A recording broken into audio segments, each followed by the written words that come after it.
Este es un primer paso de este contubernio que se completa a los complots anteriores, el jacobino revolucionario con su correspondiente acción demoníaca primero y satánica después, se completa con el judeo masónico y se le añade un último ingrediente peyorativo, que es el marxista comunista, tan característico de las dictaduras del siglo XX, en particular de Mussolini ya a partir del año 1923, de Hitler a partir de 1933, de Petén a partir del 40, de Franco a partir ya del año 1936, de Salazar y hoy día de algunos países fundamentalistas del Oriente.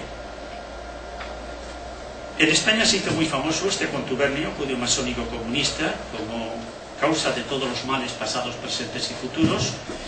Ya en 1937, en los discursos que tiene Franco en Salamanca, ya habla de la masonería en 3 ocasiones como fuerzas ocultas de la revolución. Habla de las logias de Gran Oriente de Martínez Barrio, de las logias extranjeras, que ya empieza a configurar lo que va a ser luego su familiar contubernio, que si se lee, por ejemplo, el libro de su primo, Franco Araujo Salgado, ¿no?, que es su secretario particular, en una página sí y en otra no, sale el tema de los masones. Y es un tema que además él lo supo contagiar a todos los que gobernaron con él durante la dictadura.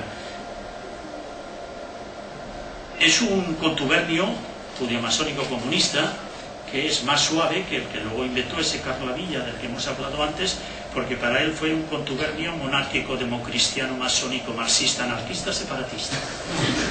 Entonces nos quedamos en el de Franco, que es más sencillo, ¿no?, que este otro. Podríamos, si tenemos tiempo, podríamos volver sobre él.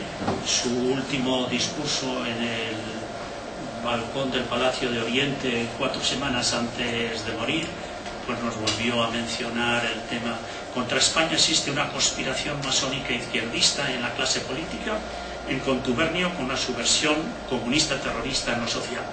1 de octubre de 1975. Fueron sus últimas palabras públicas.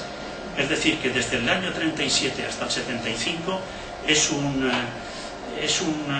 comodín que él utiliza en la mayor parte de sus discursos. Basta analizar todo lo que él dijo. Es más, no solamente analizar lo que dijo, sino lo que escribió, porque en los años 40 escribió en Arriba una serie de artículos sobre la masonería que luego publicó en un libro con el seudónimo de J. Bohr, que después de la muerte de Franco, la Fundación Francisco Franco la ha vuelto a reeditar, pero ya poniendo su nombre: Francisco Franco Bahamonde, seudónimo J. Bohr. Y también veremos un poco ahora la portada de este libro. En la configuración de este clima complotista, que en la larga tradición antimasónica española se remonta a la Inquisición del siglo XVIII, fue sin duda el siglo XX el periodo de mayor virulencia y continuidad, tanto en el terreno político como en el jurídico y penal, y en especial en el periodístico y en el de la publicística en general. En los años 1931 hasta el final de la Segunda República. Posteriormente ha habido reminiscencias que intentan, incluso hoy día, reactualizar este mensaje, al igual que hace unos años ocurrió con el famoso y también manipulado caso de la famosa P2 italiana, la P2, que suena mejor que P2, ¿no? En la que estaba involucrado el Vaticano y el Banco Ambrosiano y la Banca Calvi, ese que le suicidaron debajo del puente de los 7 hermanos de Londres, etc., ¿no? En cualquier caso, el contubernio judeo-masónico comunista que popularizó el general Franco no fue una idea original suya, sino que esto se fraguó tanto desde un punto de vista literario como desde un punto de vista de imagen, se fraguó en la prensa de la Segunda República, sobre todo en una serie de periódicos humorísticos y antirrepublicanos como Gracia y Justicia, el periódico El Siglo Futuro, El Debate, Los Hijos del Pueblo.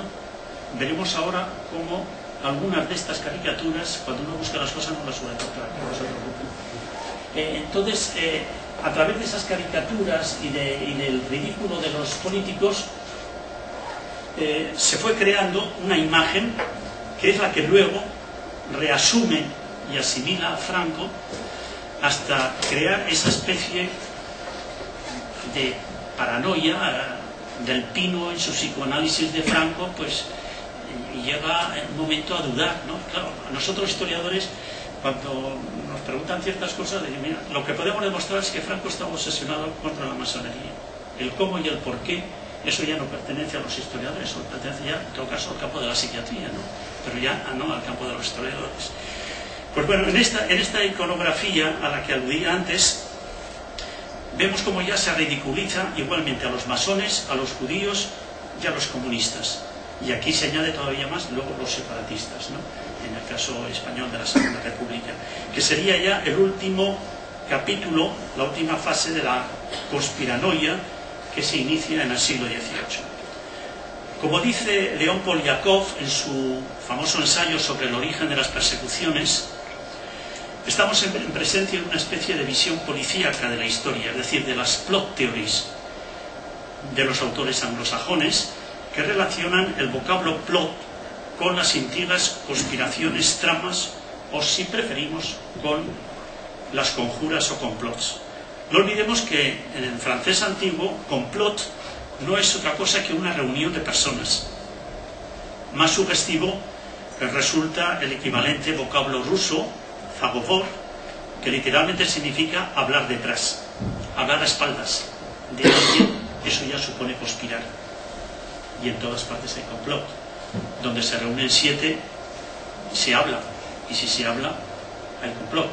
Y por eso, no sé si recordarán los que ya somos mayores, los que hemos pasado, como decía mi compañero, hace muchos años la adolescencia de la senectud, recordarán que en las épocas de las dictaduras el reunirse más de 8 personas estaba prohibida por la policía, porque ya eso suponía el germen de un posible complot.